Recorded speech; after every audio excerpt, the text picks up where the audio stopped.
A Werewolf Shifter Romance, written by Amelia Hart. Chapter 1. The Wrong Number. The sterile examination room felt suffocating as Sophie Carter worked alone under the unforgiving glare of overhead lights. A German shepherd sprawled motionless on the metal table, his chest rising and falling in shallow, irregular gasps that made her stomach clench with worry. Dark stains had already soaked through the emergency bandaging she'd hastily applied, and despite her best efforts, the bleeding showed no signs of stopping. Sophie's fingers found the dog's pulse point, counting the rapid, thready beats, while her mind raced through treatment options she wasn't qualified to attempt. "Easy, boy," she whispered, her voice soft despite the anxiety clawing at her chest. "We're going to get you through this." The dog's eyes, clouded with pain, fixed on her face with the kind of trust that made her heart ache.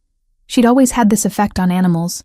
They seemed to sense something in her that even she didn't understand. Dr. Reed called it a gift, but right now it felt more like a burden as she watched the shepherd struggle for each breath. At 24, Sophie had seen her share of emergency cases, but tonight felt different. The German shepherd had been brought in by a frantic owner just after closing time, hit by a car that hadn't bothered to stop. The impact had left deep gashes across his side, and what she suspected was internal bleeding. Without proper surgical equipment and Dr. Reed's expertise, she was fighting a losing battle. The clinic was eerily quiet at 11:30 at night. Dr. Reed had left 3 hours earlier, muttering something about his grandson's birthday party, leaving Sophie alone with the emergency cases. She didn't mind, usually. The solitude gave her space to think, to focus on healing without the pressure of watching eyes. But tonight, every shadow seemed to hold secrets, and every sound made her jump. Sophie had been working at Riverside Veterinary Clinic for 2 years, ever since she'd started her veterinary studies. The pay wasn't much, but Dr. Reed let her handle real cases instead of just cleaning kennels like other part-time jobs. She needed the experience, and more importantly, she needed the money. Her small apartment above the laundromat barely qualified as housing, but it was all she could afford on her salary and student loans. Her phone lay dead on the counter, its black screen reflecting her worried expression. She'd been so focused on the injured dog that she'd forgotten to charge it, and now the battery had died completely. The landline sat on Dr. Reed's desk across the room, but she needed to move quickly. The dog's breathing was becoming more shallow, and she could see his gums growing pale, a clear sign of shock setting in. "Damn it," she muttered, grabbing the phone and dialing what she thought was Dr. Reed's number. Her fingers, slick with nervous sweat, fumbled across the keys in the dim light. The overhead bulb had burned out an hour ago, leaving only the examination light to work by. She'd been meaning to replace it, but there never seemed to be enough time for maintenance when animals were dying. The phone rang once, twice, 3 times. Sophie tapped her foot impatiently, glancing back at the German shepherd. His eyes were starting to glaze over, and panic shot through her like ice water. She'd lost patients before. It was an inevitable part of veterinary medicine, but never because she couldn't reach help in time. Finally, someone answered. "Hello?" The voice was wrong. Too deep, too commanding, definitely not Dr. Reed's familiar rasp. But desperation made her push forward. She couldn't hang up and waste precious time dialing again. "Dr. Reed, thank God." She breathed into the phone. "The German shepherd is getting worse. I need you here now. The bleeding won't stop and he's going into shock. I've done everything I can, but it's not enough. His breathing is shallow. His temperature is dropping, and I think there might be internal damage. Please, I need your help." Silence stretched across the line, heavy and strange. Sophie could hear her own heartbeat in her ears, could smell the antiseptic that never quite masked the underlying sense of fear and pain that clung to every veterinary clinic. The silence felt wrong, charged with something she couldn't identify. "Where are you?" The voice was crisp, authoritative, definitely not Dr. Reed. Sophie's blood turned cold. She'd dialed wrong. In her panic and exhaustion, she'd mixed up the numbers. Heat flooded her cheeks as embarrassment warred with desperation. This was exactly the kind of mistake she couldn't afford to make. "I'm sorry," she stammered. "I must have dialed the wrong number. I thought you were someone else. I was trying to reach my mentor about a medical emergency." The location, the voice repeated, and something in its tone made her spine straighten. It wasn't a request. It was a command, delivered with the kind of authority that expected immediate compliance. Sophie glanced around the empty clinic, suddenly aware of how isolated she was. The parking lot outside was dark, the streetlights casting long shadows between the buildings. Her beat-up Honda sat alone under the flickering security light, and beyond that, nothing but darkness stretching toward the industrial district. Anyone could be out there, watching, waiting. "I can't tell you that," she said, trying to inject strength into her voice. "I don't know who you are. This was a mistake. You said the German Shepherd was dying." The stranger's voice was calm now, almost gentle. But underneath the softness was steel. "You need help." Sophie looked back at the dog, whose breathing had become even more labored. His tongue was hanging out, pink foam gathering at the corners of his mouth. She was losing him, and Dr. Reed still wasn't answering his phone. She'd tried his number 3 times in the last hour, getting only voicemail each time. Her hands clenched around the receiver as she faced an impossible choice. There was something in the stranger's voice, a certainty that suggested he knew exactly what kind of help she needed. Maybe he was a veterinarian too, someone who understood the desperation of watching a life slip away.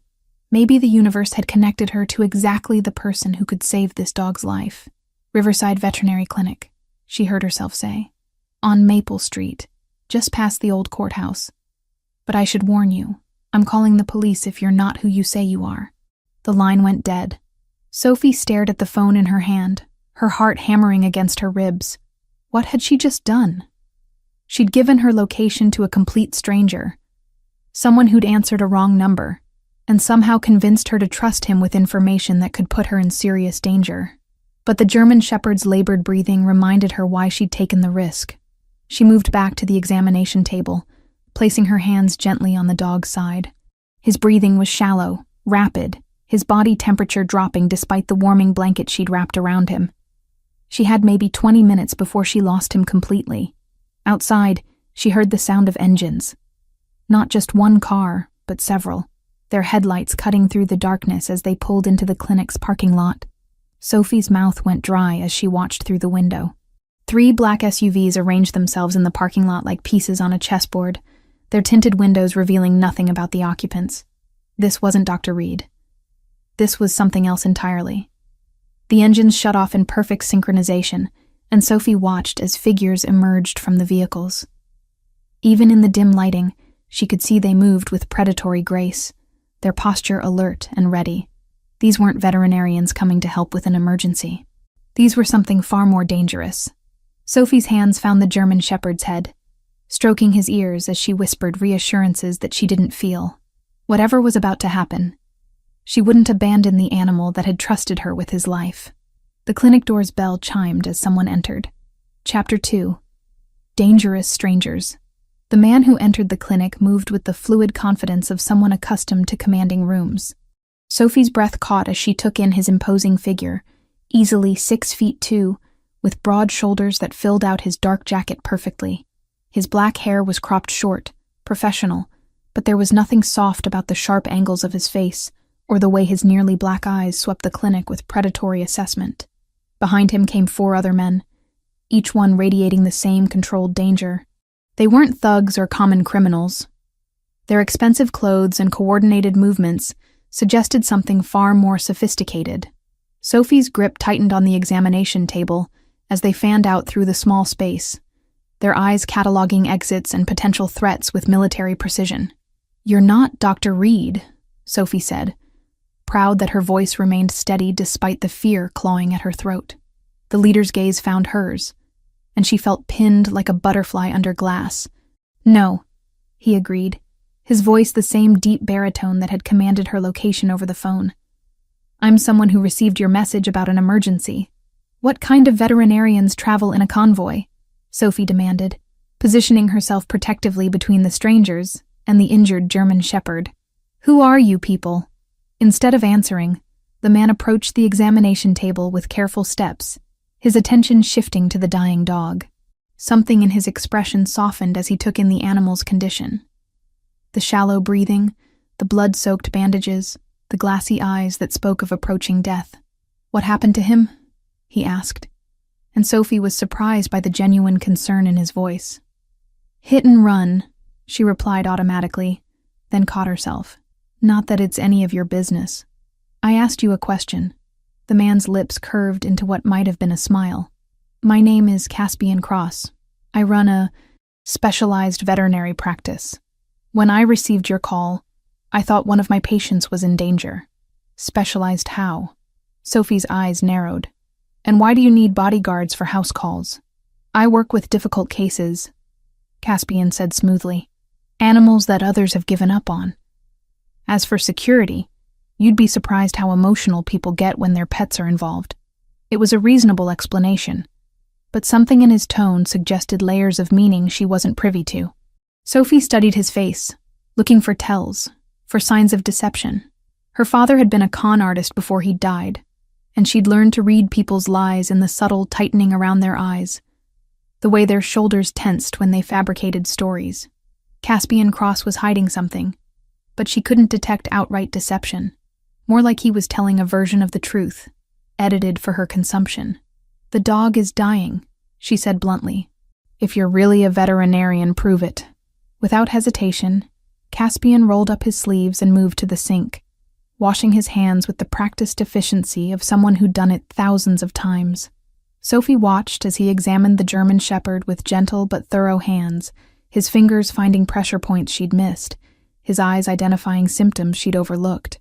Collapsed lung, he murmured, more to himself than to her, probably from the impact. That's why the breathing is so labored. Sophie's heart sank. I don't have the equipment for thoracic surgery. He's going to die, isn't he? Not if we work fast. Caspian's hands moved with surprising gentleness as he stroked the dog's head. I need you to hold him steady. Can you do that? Of course, but trust me, Caspian interrupted, and something in his eyes made her believe him despite every rational instinct screaming warnings. What followed was the most intense 20 minutes of Sophie's life. Caspian worked with instruments from a medical kit one of his men produced, his hands steady and sure as he performed emergency procedures that would have challenged a board-certified veterinary surgeon. Sophie found herself assisting almost automatically, her body responding to his quiet commands before her mind could process them. Pressure here, he directed, guiding her hands to the correct position. Feel that? The lung is re-expanding. The moment their fingers touched, Sophie felt something like an electric shock race up her arm. Caspian's hands stilled for just a heartbeat, his eyes flicking to hers with an expression she couldn't interpret. The air between them seemed to thicken, charged with something that had nothing to do with the medical emergency. Focus, he said quietly, but his voice had roughened slightly. Sophie nodded, trying to ignore the way her pulse had quickened. This wasn't the time for whatever strange attraction was crackling between them. The German Shepherd's life hung in the balance. Under Caspian's guidance, they stabilized the dog's breathing and stopped the internal bleeding. Sophie watched in amazement as the animal's color improved, his breathing becoming deeper and more regular. It was like watching a miracle unfold. How did you know? She asked as they cleaned up. About the collapsed lung? I've been studying veterinary medicine for 3 years and I missed it completely. Experience, Caspian replied, but there was something evasive in his tone. I've seen similar injuries before. In dogs? His pause was almost imperceptible. Among other animals. Sophie sensed there was more to that story, but the German Shepherd chose that moment to lift his head and look at her with clear, alert eyes. The improvement was dramatic, almost supernaturally fast. He's going to be fine, Caspian said, stroking the dog's ears. Full recovery, probably within a week. A week? Sophie stared at him. Injuries like this usually take months to heal completely. Some animals are stronger than others, Caspian said, and again she felt like he was speaking in code. As if summoned by some invisible signal, Caspian's men began moving toward the door. The leader himself stepped back from the examination table, his professional mask sliding back into place. Wait, Sophie called out. I need to know how to reach you, for follow-up care, or if there are complications. Caspian pulled a business card from his jacket and placed it on the counter. Sophie glanced at it. Expensive paper, embossed lettering, but containing only a name and phone number. No business address, no credentials, no indication of what kind of practice he ran. "If you need anything," he said, "call that number." "What about payment?" Sophie asked. "You just saved this dog's life. I have to owe you something." "Consider it a professional courtesy," Caspian replied, but his eyes lingered on her face with an intensity that made her skin warm. "Though I would suggest being more careful about walking alone at night. This isn't the safest neighborhood." "I've been working here for 2 years," Sophie said defensively. "I know how to take care of myself." "I'm sure you do." Caspian's smile was enigmatic, but some dangers are harder to spot than others. Before Sophie could ask what he meant, he was moving toward the door with that same predatory grace. His men fell into formation around him, and within moments, the clinic was empty, except for Sophie and the recovering German shepherd.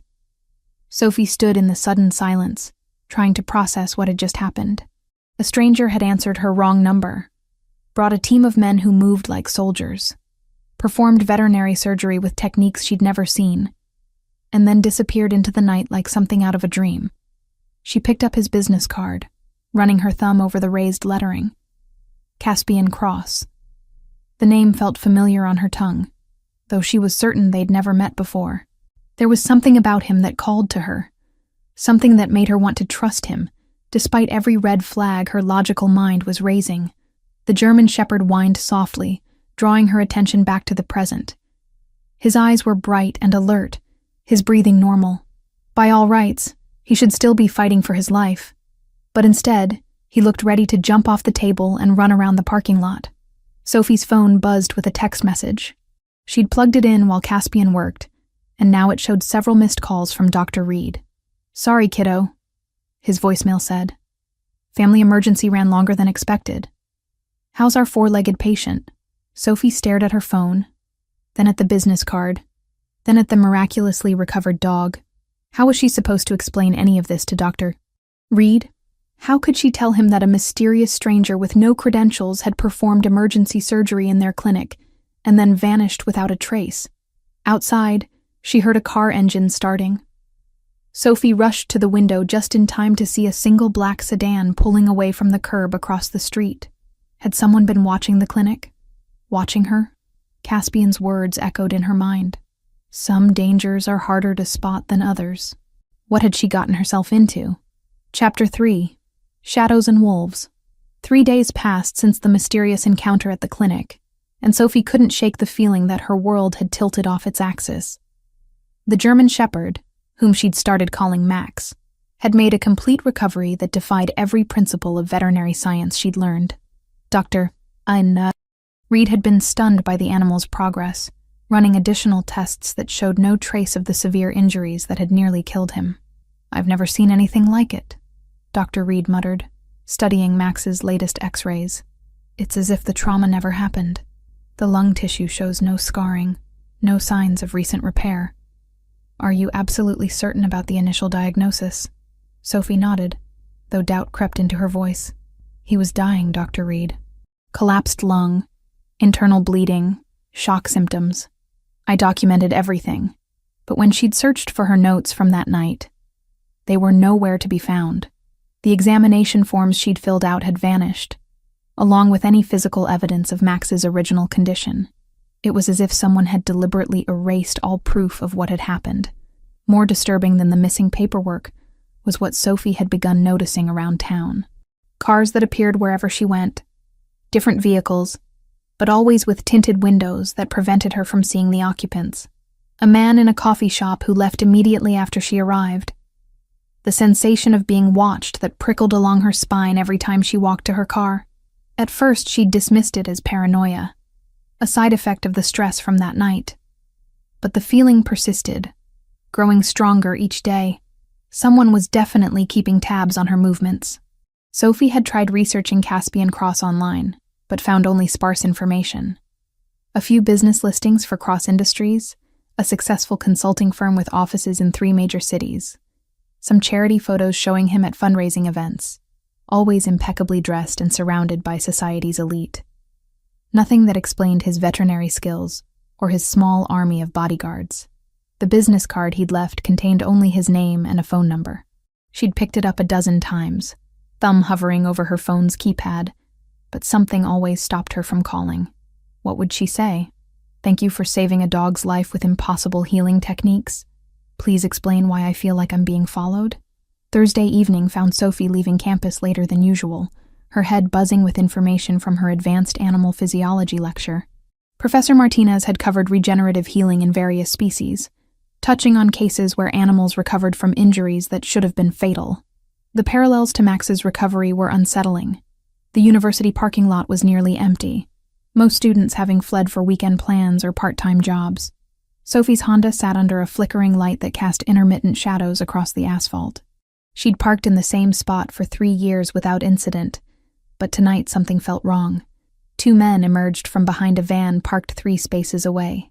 They moved with purpose, their attention focused entirely on her. Sophie's hand tightened around her keys, muscle memory from a self-defense class making her position the longest key between her knuckles. "Sophie Carter?" the taller man asked, his smile too wide and too practiced. "Who's asking?" she replied, taking a step back toward the better-lit area near the science building. "We're investigators," the second man said, pulling out a wallet that he flashed too quickly for her to read.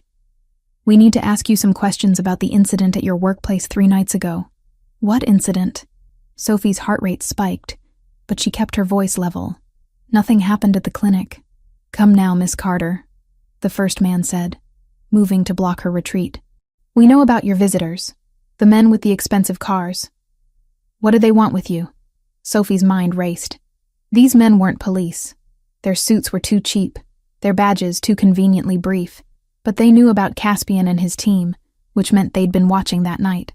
"I don't know what you're talking about," she said, continuing to back away, "and I don't have to answer your questions without proper identification." The men exchanged glances, and Sophie saw the moment they decided to drop the pretense. The taller one reached into his jacket while his partner moved to flank her.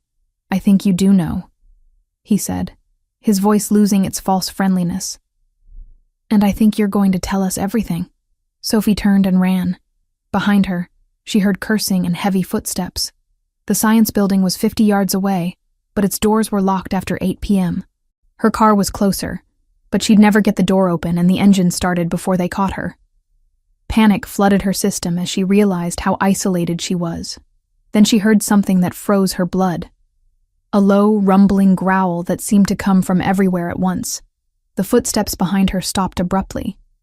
Sophie spun around to see her pursuers backing away from the shadows between 2 cars, their faces pale with terror. The growling intensified, and massive shapes emerged from the darkness. Wolves. 3 of them, each larger than any wild animal should be. Their fur was so dark it seemed to absorb light, and their eyes glowed with an intelligence that was disturbingly human. They moved with coordinated precision, placing themselves between Sophie and the 2 men. "What the hell?" one of the men whispered, his hand shaking as he reached for something inside his jacket. The largest wolf's lips pulled back to reveal fangs that gleamed like ivory daggers. The sound it made was nothing like the howls Sophie had heard in nature documentaries. This was a promise of violence, a warning that transcended species. Both men turned and fled, stumbling over each other in their haste to reach their van. The engine roared to life, and they peeled out of the parking lot with screeching tires, leaving Sophie alone with 3 enormous predators. Sophie should have been terrified. Every instinct should have been screaming at her to run, to find shelter, to call for help. Instead, she found herself studying the largest wolf's eyes. They were deep blue, almost black, and achingly familiar. "Caspian," she whispered. The wolf's ears pricked forward, and something like surprise flickered across its features. For a moment, the 3 animals stood perfectly still, as if her recognition had changed some fundamental equation. Then the shadows between the cars shimmered, and where wolves had stood, 3 men now waited. Sophie's mind struggled to process what she'd just witnessed, logic warring with the evidence of her own eyes. Caspian stepped into the light, fully human, but somehow retaining that same predatory grace. His clothes were dark and expensive. without a wrinkle to suggest he'd just transformed from another form entirely. "Are you hurt?" he asked, his voice carrying the same authority she remembered from the clinic. Sophie's voice failed as she tried to form words around the impossibility of what she'd just seen. "You're not human." "No," Caspian agreed simply. "I'm not." The casual admission hit her like a physical blow. Everything she thought she knew about the world had just been turned upside down. Shapeshifters were real. The man who'd saved Max's life was something out of legends and horror movies. "What are you?" she managed to ask. "We call ourselves shifters," Caspian said, moving closer with careful steps, as if approaching a skittish animal. "We share this world with humans, but we prefer to remain unnoticed." "Those men," Sophie said, glancing toward where the van had disappeared. "They knew about you. They were asking about that night at the clinic." Caspian's expression darkened. "What did you tell them?" "Nothing. I didn't know what they were talking about." Sophie wrapped her arms around herself, suddenly cold despite the mild evening. "How did they know? How did they find me?" "Because you were seen with me," Caspian said, and something like guilt colored his voice. "Being associated with my kind puts you in danger from people who would use that knowledge for their own purposes." "What kind of purposes?" Instead of answering directly, Caspian pulled out his phone and spoke in low, urgent tones to someone on the other end. Sophie caught fragments: compromised, immediate extraction, and double the perimeter. That made her stomach clench with new fear. "We need to get you somewhere safe," he said, ending the call. "Safe from what?" Sophie demanded. "I don't understand any of this. 3 days ago, you saved a dog's life. Now you're telling me you're some kind of werewolf, and people are hunting me because I witnessed it?" "It's more complicated than that," Caspian said carefully. "But yes, essentially. There are factions among humans who know about our existence. Some want to study us, others want to control us, and a few want to eliminate us entirely. Being seen with me has put you on their radar." Sophie laughed, a sharp sound edged with hysteria. "This is insane. I'm a veterinary student.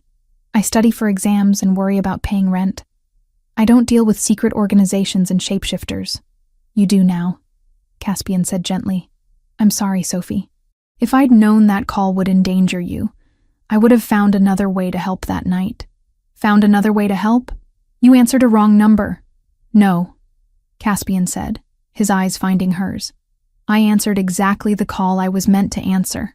Before Sophie could ask what he meant, the distant sound of engines echoed across the parking lot, multiple vehicles approaching fast. "Friends of yours?" she asked.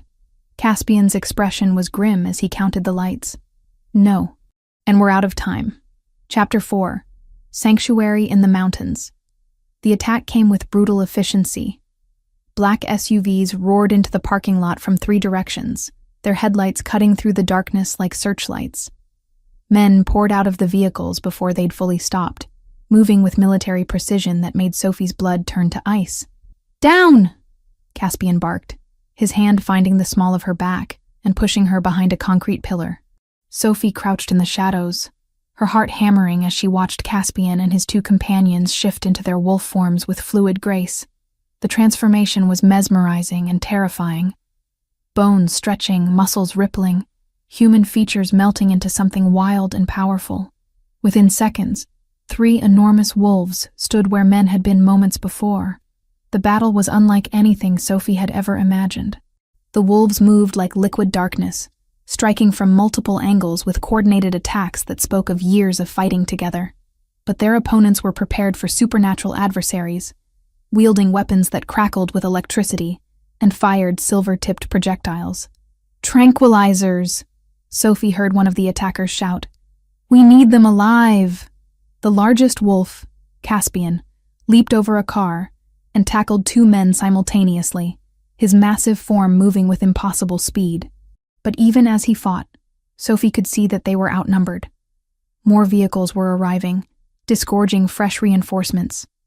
A tranquilizer dart caught one of Caspian's companions in the shoulder. The wolf stumbled, his movements becoming sluggish as the drugs took effect. Caspian's anguished howl echoed across the parking lot as he tried to reach his fallen pack member. Sophie couldn't just hide and watch. These creatures, These men were fighting to protect her, and one of them was about to be captured because of it.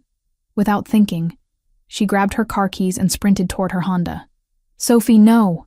Caspian's voice carried even in his wolf form, a psychic projection that hit her mind with startling clarity. But she was already behind the wheel, engine roaring to life. Sophie had grown up in foster care, moving between families who saw her as a burden or a paycheck. She'd learned to drive at 13, stealing her foster father's truck to escape his wandering hands. Racing through back roads to avoid the police had taught her skills she'd never expected to need again. She floored the accelerator, her Honda shooting toward the attackers' vehicles like a missile. The element of surprise bought her precious seconds as the men dove for cover. Sophie spun the wheel hard right, her car sliding sideways and clipping two of the SUVs hard enough to crumple their front ends. The distraction gave Caspian the opening he needed. He bounded toward his injured companion, grabbing the tranquilized wolf by the scruff and dragging him toward the shadows. The third member of their group provided cover, his snarls and snapping teeth keeping the attackers at bay. "This way!" Caspian had shifted back to human form, his voice urgent as he beckoned Sophie from behind the science building. Sophie abandoned her ruined car and ran toward him, adrenaline making her movements sharp and precise. Behind her, shouts erupted as their attackers reorganized, but Caspian was already leading her into the wooded area behind the campus. They ran through the darkness for what felt like hours, following paths that Sophie hadn't known existed. Caspian moved with the confidence of someone who knew every tree and stone, while his companions flanked them in their wolf forms, ears constantly swiveling to catch sounds of pursuit. When they finally stopped, Sophie's lungs burned and her legs shook with exhaustion. They stood in a clearing where a sleek black helicopter waited, its rotors already spinning. The pilot looked like another of Caspian's people. Alert, professional, deadly. "Where are we going?" Sophie shouted over the noise of the engines. "Somewhere safe," Caspian replied, helping her into the aircraft. "Somewhere they can't reach you." The helicopter lifted into the night sky, carrying Sophie away from everything familiar. Below, the lights of the city grew smaller until they were just scattered stars against the darkness. She pressed her face to the window, watching her old life disappear into the distance. Caspian sat across from her, his expression grim as he spoke into a radio headset. Even without hearing the conversation, Sophie could tell it was bad news. His jaw tightened with each exchange, and his knuckles went white where he gripped the armrest. After 40 minutes of flight, they descended toward a compound nestled in what looked like pristine wilderness. Sophie could make out buildings arranged around a central courtyard, their architecture blending seamlessly with the forest that surrounded them. Security lights illuminated defensive positions that spoke of serious preparation for exactly this kind of situation. The helicopter touched down on a landing pad carved from native stone. As the rotors wound down, Sophie found herself surrounded by more of Caspian's people. They moved with the same predatory grace she was beginning to associate with shifters, their eyes reflecting an inner light that marked them as something other than human. "Welcome to Raven's Ridge," Caspian said, extending his hand to help her from the aircraft. "This is the heart of my territory." Sophie accepted his assistance, though the contact sent that same electric shock up her arm. "Your territory? I'm what our kind calls an alpha," Caspian explained as they walked toward the main building. "I lead the shifter community along the western coast. This compound serves as our headquarters and sanctuary." The interior of the main building was surprisingly warm and comfortable. Stone walls were softened by rich tapestries and carefully chosen artwork. A massive fireplace dominated one wall, its flames casting dancing shadows across leather furniture that looked both expensive and well-used. "You must be exhausted," Caspian said, his formal tone at odds with the intimate setting. "Owen will show you to your room. We can talk more in the morning when you've had time to process everything." A man stepped forward, tall, dark-haired, with the same predatory grace as the others but warmer eyes. "I'm Owen Cross," he said with a slight smile. "Caspian's brother and second in command. Let me get you settled." Sophie followed Owen through hallways lined with photographs showing the compound's history. She caught glimpses of Caspian in many of them, sometimes in formal settings with other serious-looking people, other times in candid shots with what were clearly pack members. In every image, he carried himself with the natural authority of someone born to lead. The guest room Owen led her to was more luxurious than any hotel Sophie had ever seen. A king-size bed dominated the space, while floor-to-ceiling windows offered views of the forest beyond. A fireplace had already been lit, casting warm light across polished wood floors covered with thick rugs. "The bathroom is through there," Owen said, indicating a doorway. "You'll find clothes in the closet. We keep items in various sizes for situations like this. If you need anything else, just pick up the phone. The kitchen staff can prepare whatever you'd like to eat." "Situations like this?" Sophie asked. "Do you rescue people from shadowy government organizations often?" Owen's smile was rueful. "More often than we'd like. The human world isn't as separate from ours as most people believe. There are always those who want to exploit the connection. What do they want with me?" "I'm nobody special. You were seen with our alpha," Owen said simply. "That makes you special by association." And he paused, studying her face with an intensity that made her uncomfortable. "There might be more to it than that. Caspian will explain when he's ready." After Owen left, Sophie stood alone in the luxurious room, trying to process the events of the last few hours. This morning, her biggest concern had been a midterm exam in comparative anatomy. Now she was a guest. Or was it prisoner? In a supernatural stronghold, protected by creatures that shouldn't exist from enemies she didn't understand. She moved to the windows, looking out at the forest that stretched to the horizon. Somewhere in those trees, she knew, were patrols of shifter guards keeping watch for threats.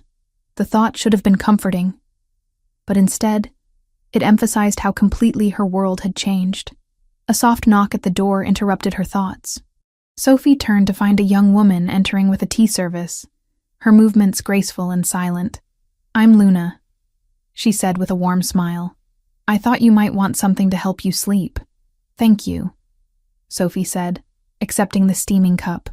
The tea smelled of herbs she couldn't identify, but it carried an immediate sense of calm. "Can I ask you something?" "Of course. Are you like them? A shifter?" Luna nodded. "Most of us here are. This compound houses about 200 pack members and their families. We're not just warriors. We're teachers, doctors, engineers, artists. We live full lives, just hidden from the human world. Why hide?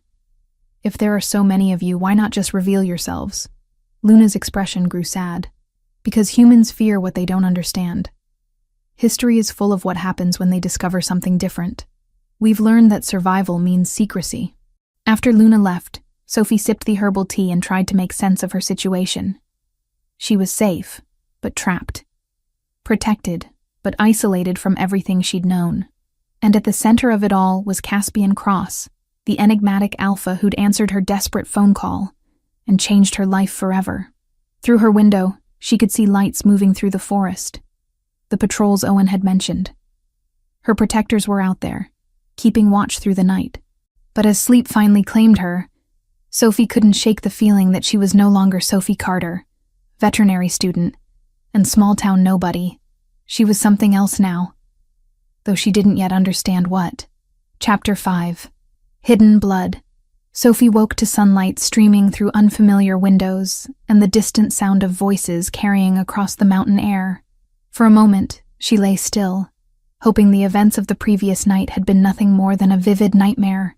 But the luxurious bed and forest view beyond the glass confirmed that her world had indeed been turned upside down. A soft knock interrupted her disorientation. "Sophie? It's Luna. I've brought breakfast." The young shifter entered with a tray that smelled like heaven.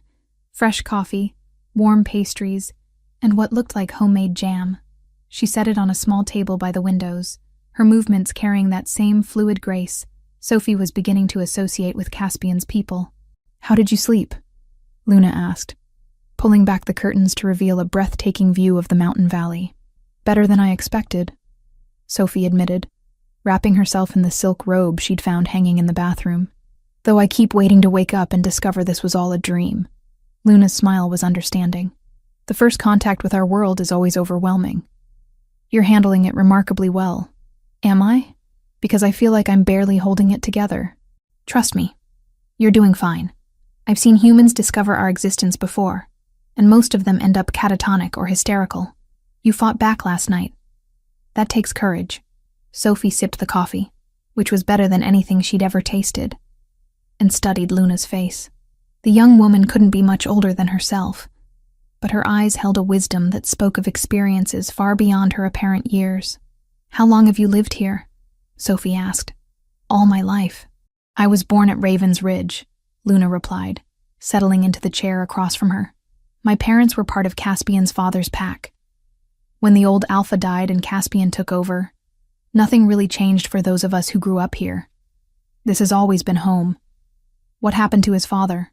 Luna's expression grew somber. "Murdered, along with his mother. Caspian was only 22 when he inherited the leadership of 12 pack territories. Most people thought he was too young, too inexperienced. He's spent the last 7 years proving them wrong." Sophie felt a pang of unexpected sympathy. She understood what it meant to lose parents too young, to have to navigate the world without the people who were supposed to guide you through it. "I'm sorry," she said softly. "I know what that's like. You lost your parents too?" "When I was 16. Car accident, or at least that's what I was told." Sophie set down her coffee cup, surprised by how easy it was to talk to Luna. "I was shuffled between foster homes until I aged out of the system. Not quite the same as inheriting supernatural leadership responsibilities, but loss is loss," Luna finished gently. "And Caspian would understand that better than most. He's drawn to people who've faced tragedy and come out stronger." Before Sophie could ask what she meant by that, another knock sounded at the door. This time it was Owen, his expression serious as he entered.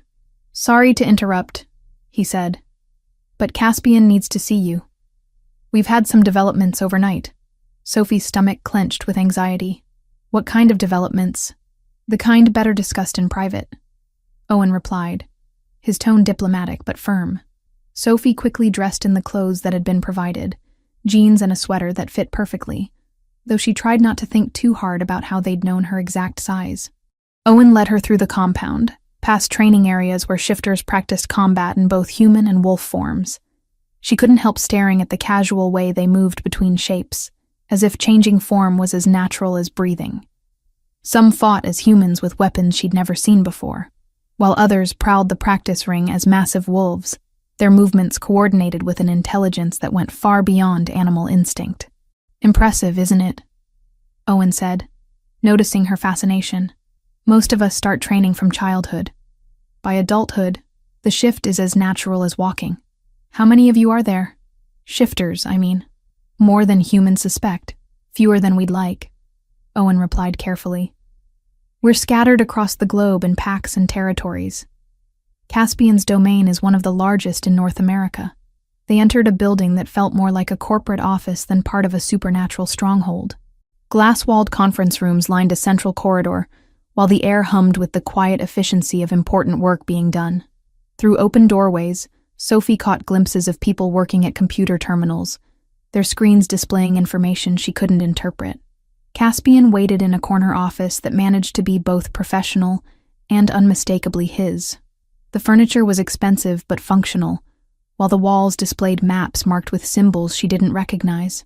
He stood with his back to them, staring out a window that offered a commanding view of the compound's defenses. "Thank you, Owen," he said without turning around. "Close the door, please." Sophie found herself alone with the Alpha for the first time since their rescue. In daylight, Caspian seemed even more imposing, not just because of his physical presence, but because of the authority that radiated from him like heat from a flame.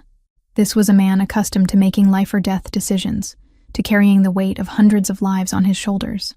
"How are you feeling?" he asked, finally turning to face her. "Confused, overwhelmed, grateful," Sophie replied honestly. "Your people have been incredibly kind. They're good people.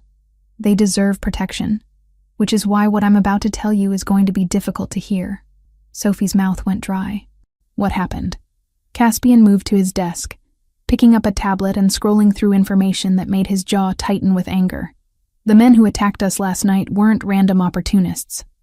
They were part of an organization we've been tracking for months. Humans who capture and experiment on shifters.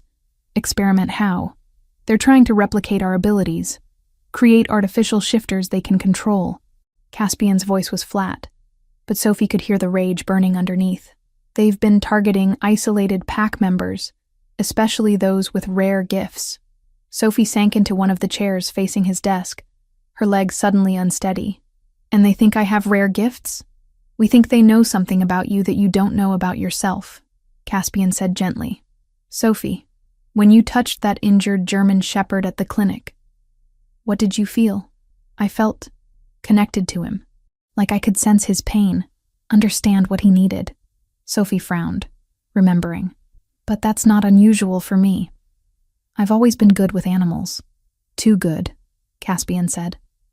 The way you handled that dog's injury, the speed of his recovery, the fact that you were able to assist with medical procedures you'd never seen before.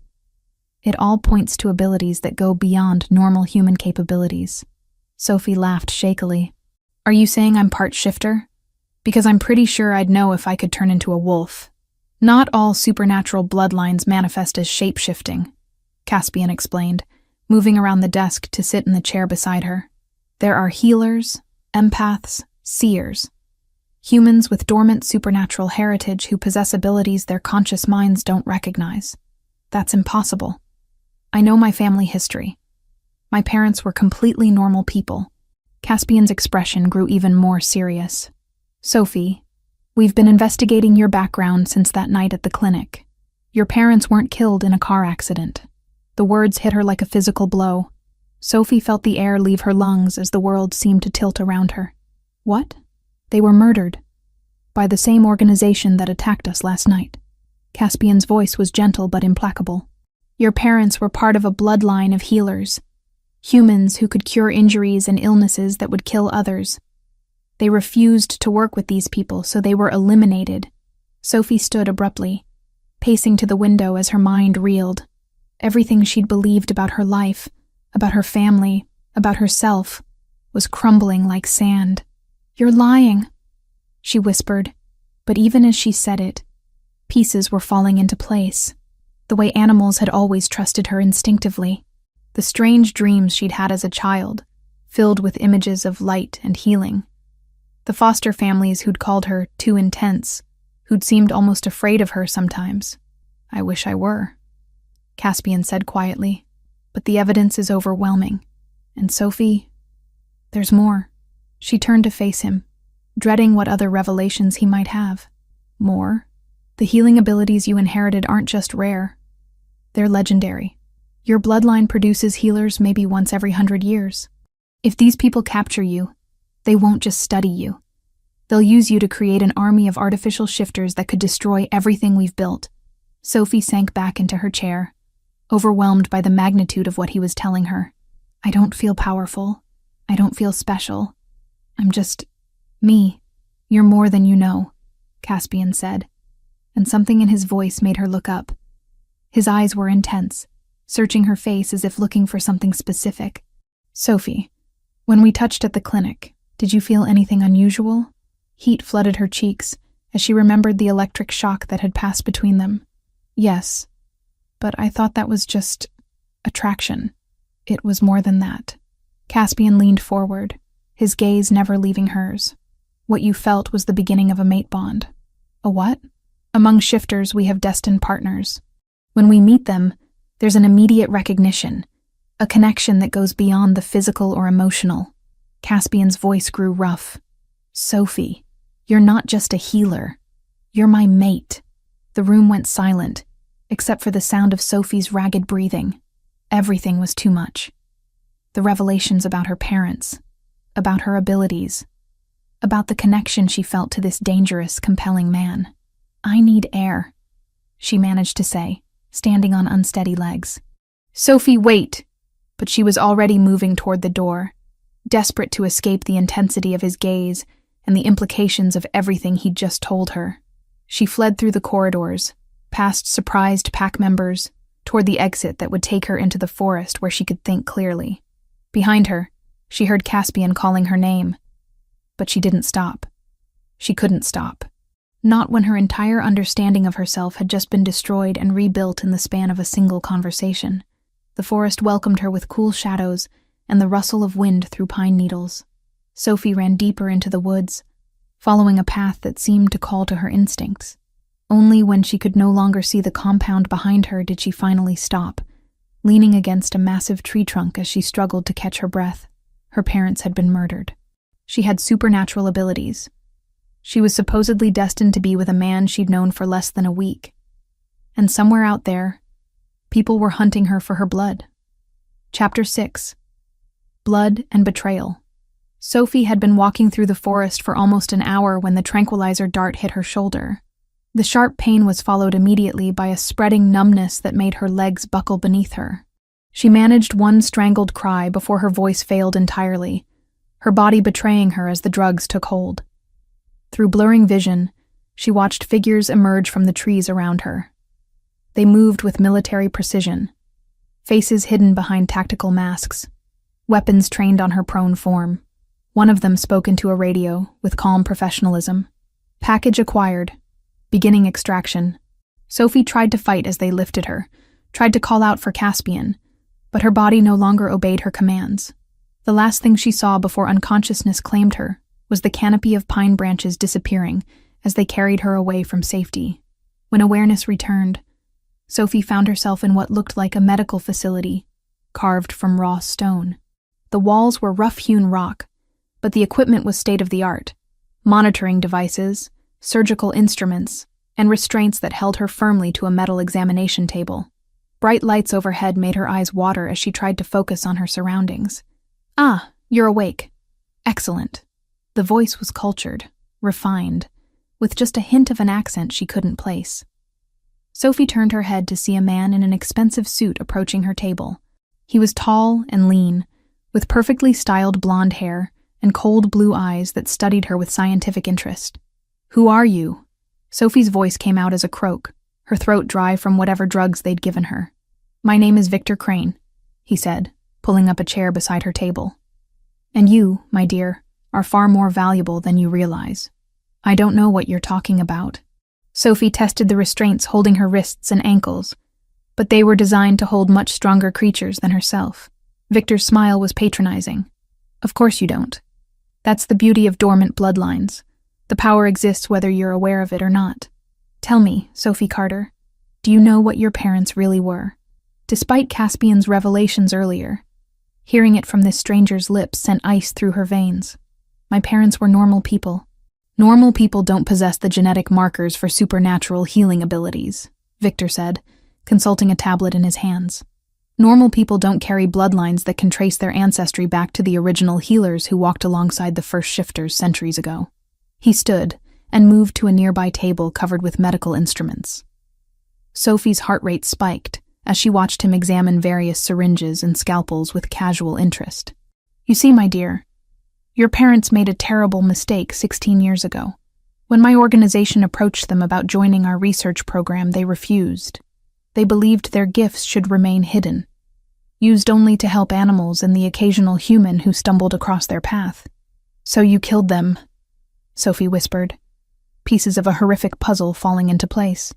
"We removed an obstacle," Victor corrected matter-of-factly, "and we've been watching you ever since, waiting for your abilities to manifest. Imagine our surprise when our surveillance indicated you'd made contact with Caspian Cross, the most powerful alpha on the western seaboard." Victor returned to his chair, leaning forward with predatory interest. "That connection accelerated your awakening, didn't it? Being near such a powerful shifter, feeling the pull of the mate bond. It triggered abilities that might have remained dormant for years." Sophie said nothing, but her silence seemed to confirm his suspicions. "The beauty of healer bloodlines," Victor continued, "is that the abilities work regardless of the subject's cooperation. Your touch can cure injuries, accelerate healing, even bring someone back from the brink of death. All we need is your blood, your genetic material, and we can synthesize that power." "To do what?" Sophie demanded, though she dreaded the answer. "To create controllable shifters, of course. Imagine an army of supernatural soldiers, all bound to obey human commanders. No more hiding in the shadows, no more pretending to be the weaker species." Victor's eyes gleamed with fanatic fervor. "With your healing abilities incorporated into our serum, our artificial shifters will be nearly immortal. A door opened at the far end of the chamber, and several people in lab coats entered wheeling equipment that looked like something from a nightmare. IVs, extraction devices, machines. Sophie didn't recognize but which radiated menace. "The process will be somewhat uncomfortable," Victor said conversationally. "But don't worry, we need you alive and relatively healthy for the foreseeable future. Think of yourself as a renewable resource." Sophie pulled against her restraints with desperate strength, but the metal held firm. "Caspian will find me. He'll tear this place apart." "Oh, I'm counting on it," Victor replied with genuine pleasure. "You see, dear Sophie, you're not just bait for one alpha. Cross isn't the only shifter who's shown interest in your unique abilities. By the time we're finished here, every major pack leader on the continent will be trying to rescue you." The implications hit Sophie like a sledgehammer. "You want them to come. I want them to walk into the trap we've spent months preparing. Motion sensors, gas dispensers filled with concentrated tranquilizers, capture protocols designed specifically for supernatural physiology." Victor gestured to the stone walls around them. "This facility has been designed as the ultimate shifter prison. Every alpha who comes for you will become another test subject." One of the lab technicians approached with a large syringe, its needle gleaming under the harsh lights. Sophie's healing abilities might be dormant to her conscious mind, but her body recognized the threat instinctively. Power she'd never known she possessed suddenly blazed to life, flowing through her veins like liquid fire. The restraints holding her left wrist snapped. Victor's eyes widened with excitement rather than alarm. "Magnificent. Did you see that?" The stress response triggered a massive surge in her cellular energy output. Sophie used her free hand to tear at the remaining restraints, but the technicians were already moving. More syringes appeared, filled with sedatives designed to suppress supernatural abilities. But as the first needle pierced her skin, Sophie's power lashed out instinctively. The technician who'd injected her suddenly straightened, his eyes clearing as if he'd awakened from a long sleep. Confusion replaced the cold professionalism on his face as he looked around the chamber. "What am I doing here?" he asked, his voice filled with genuine bewilderment. "Where are we?" Victor cursed and grabbed a weapon from one of the guards, shooting the confused technician with a tranquilizer dart. As the man collapsed, Victor turned to Sophie with renewed interest. "Fascinating. Your healing abilities can not only cure physical ailments but also mental conditioning. That technician had been psychologically programmed for months, and you undid it with a single touch." Sophie had freed her other wrist and was working on the ankle restraints when alarms began blaring throughout the facility. Red lights flashed, and automated voices announced security breaches in multiple sectors. "Right on schedule," Victor said, checking his watch. "Your mate has excellent timing." Through the facility's intercom system, Sophie could hear sounds of battle, growls, gunfire, and the distinctive sound of metal being torn apart. Hope blazed in her chest as she recognized the fury in those wolf howls. Caspian had found her, but Victor seemed unperturbed by the chaos. "Guards, initiate Protocol 7. It's time to welcome our guests properly." Gas began hissing from vents in the ceiling. Not the killing kind, but Sophie could smell the chemical tang of the tranquilizers Victor had mentioned. Whatever concentration they were using was strong enough to affect shifters, which meant it would overwhelm her human physiology in seconds. Sophie freed her ankles and rolled off the examination table, just as the chamber door exploded inward. Caspian stood in the doorway in human form, his clothes torn and bloody, his eyes blazing with protective fury that made him look more wolf than man. "Get away from her!" he snarled, his voice carrying harmonics that spoke of barely controlled transformation. "I don't think so," Victor replied calmly, pressing a remote control in his hand. The floor beneath Caspian's feet suddenly gave way, dropping him into a pit lined with silver spikes. Sophie screamed as she watched him fall, but Caspian managed to catch the edge of the pit, his enhanced strength allowing him to hang suspended above the deadly trap. "Silver-lined capture pit," Victor explained conversationally. "Painful for shifters to touch, but not immediately fatal. We want him alive for the experiments, after all." Sophie's power surged again, stronger this time, fueled by rage and desperation. She could feel Caspian's pain through their nascent bond, could sense his strength failing as the silver burned his hands. Without thinking, she lunged toward Victor, her hands glowing with energy she was only beginning to understand. "Sophie, don't!" Caspian's warning came too late. Victor caught her wrists in hands that felt like steel cables, his grip far stronger than any human should possess.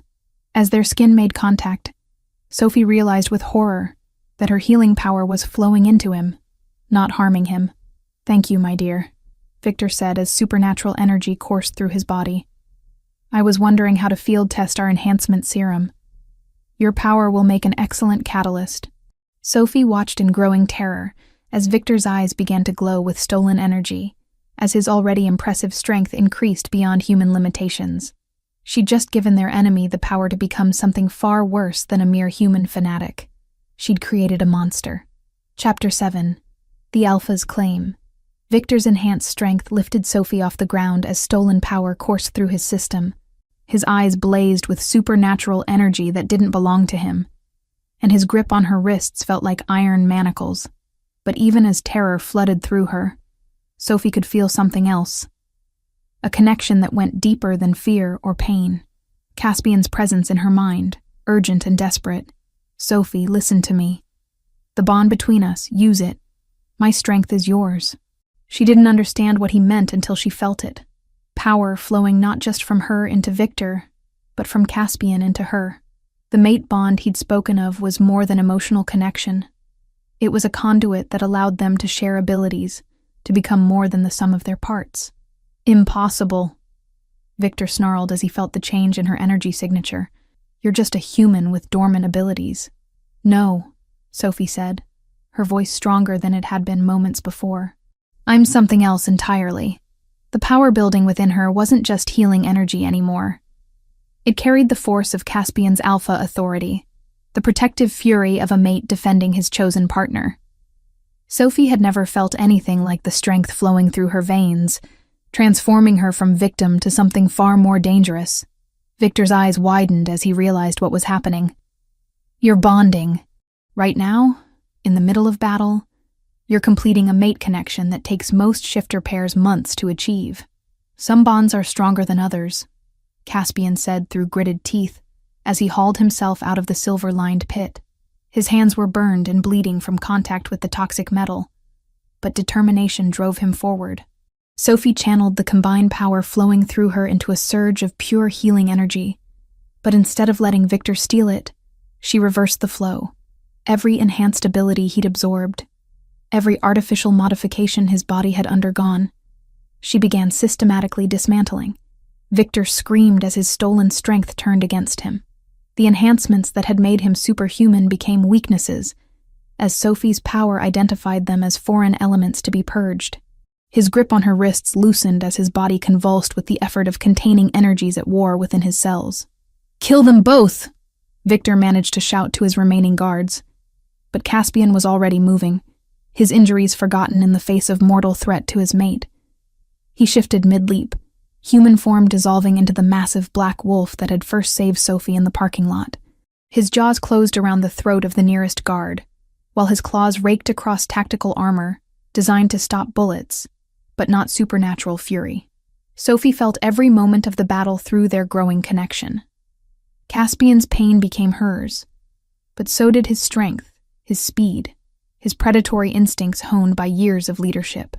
She'd never fought anyone in her life, but now she moved with borrowed knowledge, ducking attacks and striking back with precision that surprised her enemies.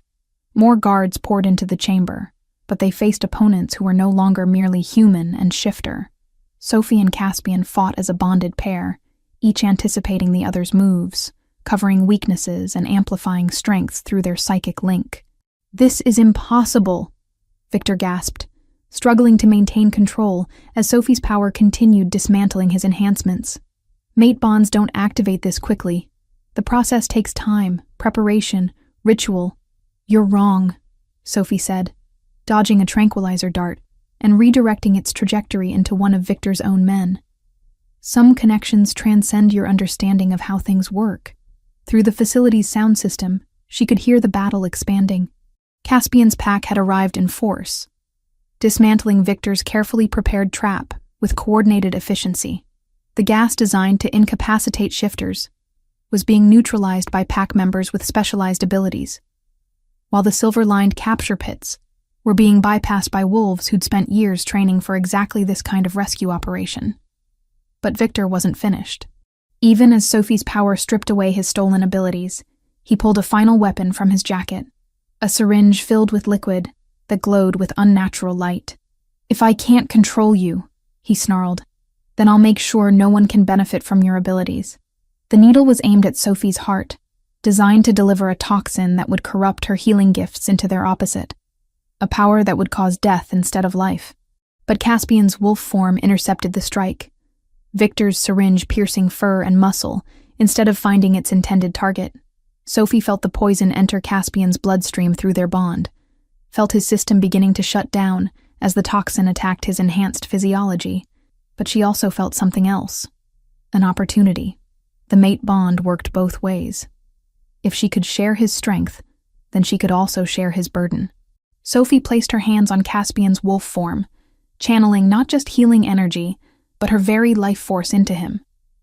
The toxin that would have killed him in minutes became something she could fight, her power adapted specifically to purge foreign substances from living systems. But the effort required everything she had.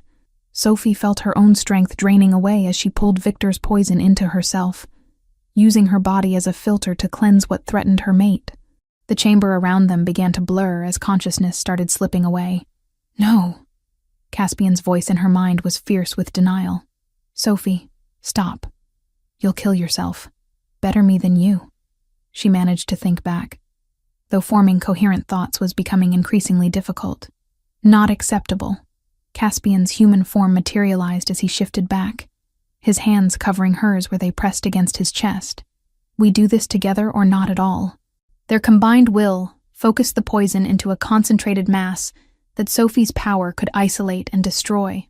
Instead of trying to process the toxin alone, they shared the burden between them, the mate bond allowing them to divide what would have been fatal to either one separately. Victor watched in growing horror as his ultimate weapon was systematically neutralized. This isn't how it works. Mate bonds are emotional connections, not shared power sources. Shows how much you really know about shifters. Owen's voice came from the chamber entrance as Caspian's brother arrived with reinforcements. True mate bonds are the rarest and strongest connections in our world. They create partnerships that transcend individual limitations.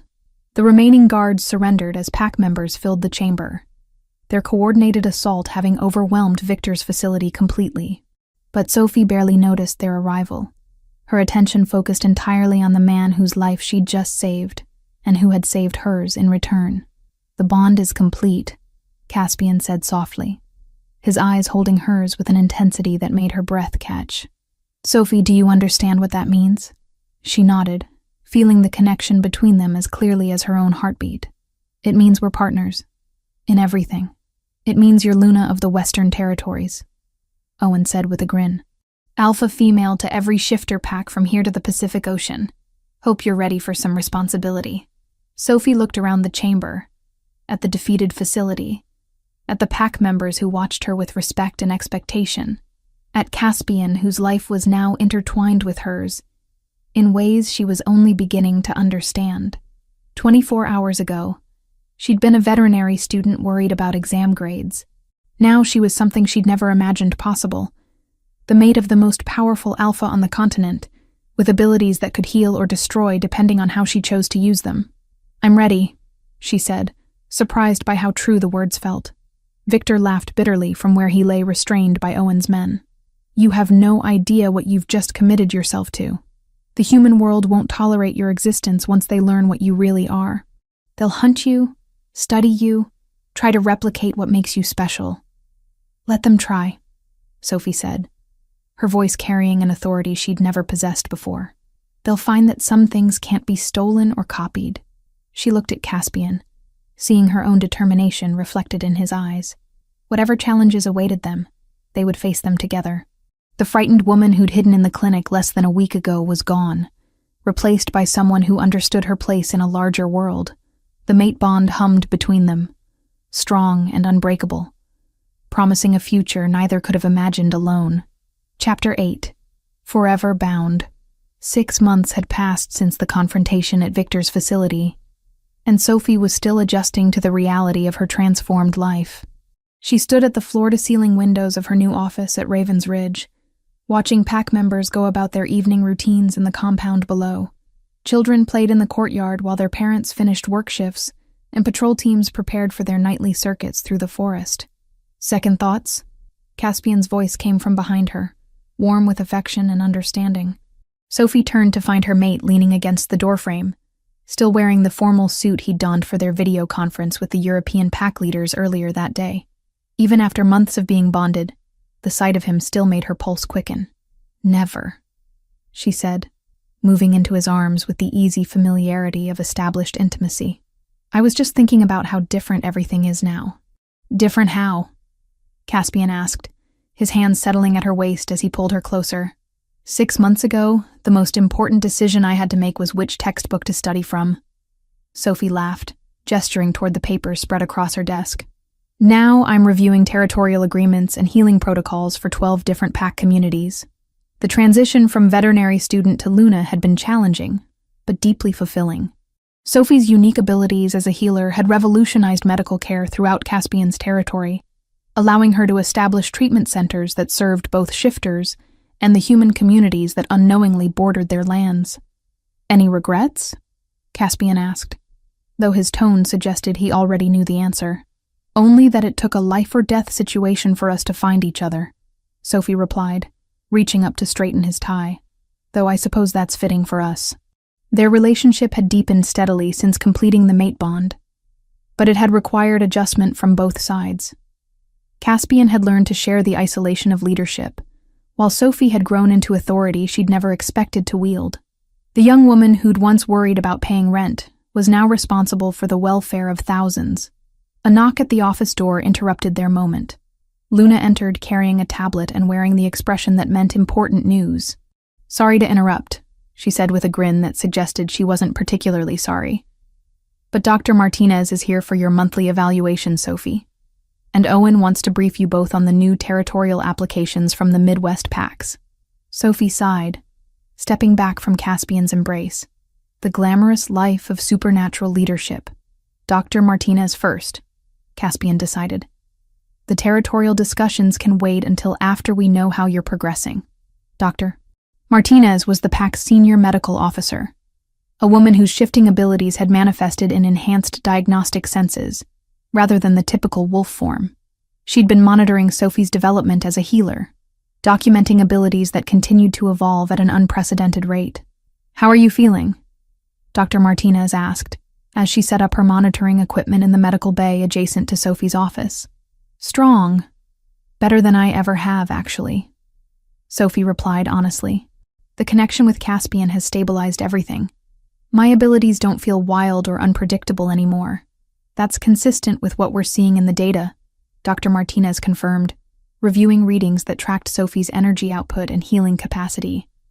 "Your power levels have increased by nearly 30% since the bonding ceremony, but more importantly, your control has improved dramatically." The formal claiming ceremony had taken place 3 weeks after the rescue, a private ritual witnessed only by pack leadership and Sophie's chosen family within the community. Unlike human weddings, shifter bonding ceremonies focused on the spiritual and psychic connection between mates, creating legal and mystical ties that bound them in ways human marriage couldn't match. "Any unusual symptoms?" Dr. A's. Martinez continued her examination, taking blood samples that would reveal more than any human medical test could detect. "Actually, yes," Sophie said, glancing at Caspian. "I've been having vivid dreams lately. Not nightmares, but incredibly detailed visions of places I've never been, people I've never met. And sometimes I wake up knowing things I shouldn't know." Dr. Martinez paused in her work, exchanging a meaningful look with Caspian. "What kind of knowledge?" "Yesterday I knew that a pack member in Oregon was injured before Owen received the emergency call," Sophie explained. "Last week I woke up with detailed information about healing techniques that aren't in any textbook I've studied. Ancestral memory," Dr. Martinez said with excitement. "Your healer bloodline is connecting you to the knowledge of previous generations.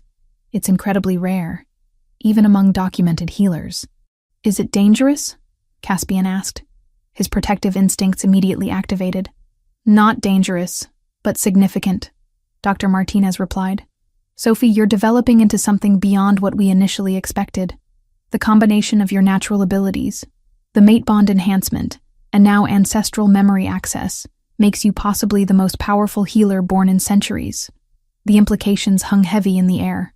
Power of that magnitude brought responsibility and risk in equal measure.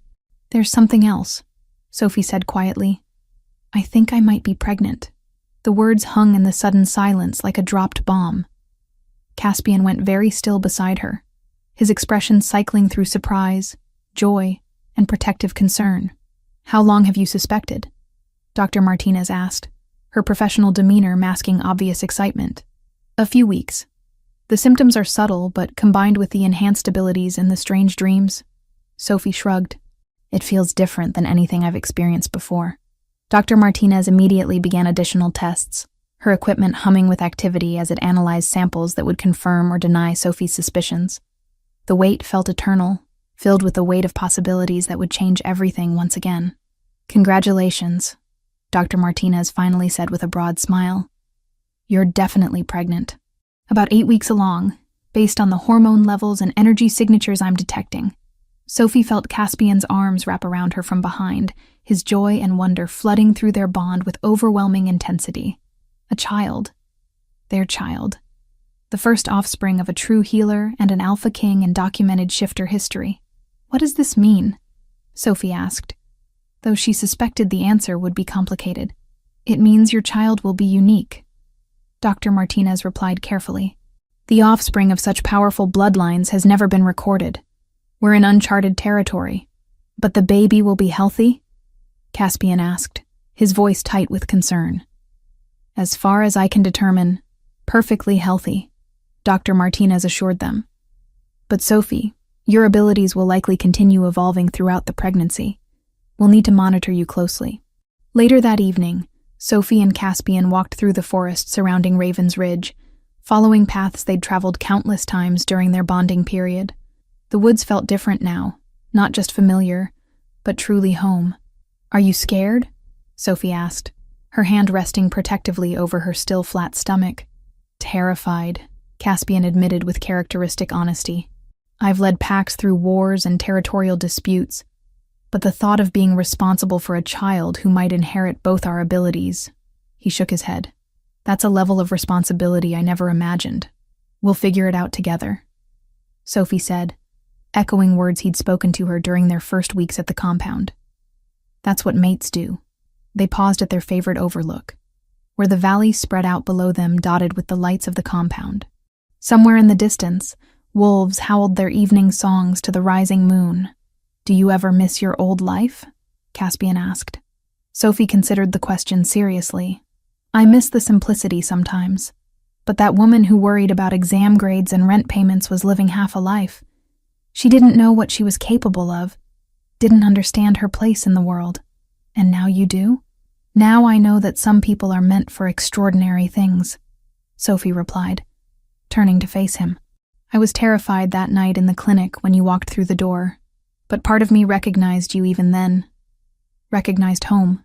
Caspian kissed her with the passion and tenderness that had characterized their relationship from the beginning. A perfect blend of gentle devotion and fierce protection. Through their bond, Sophie felt his absolute commitment to their future, his determination to build a world where their child could grow up safe and strong.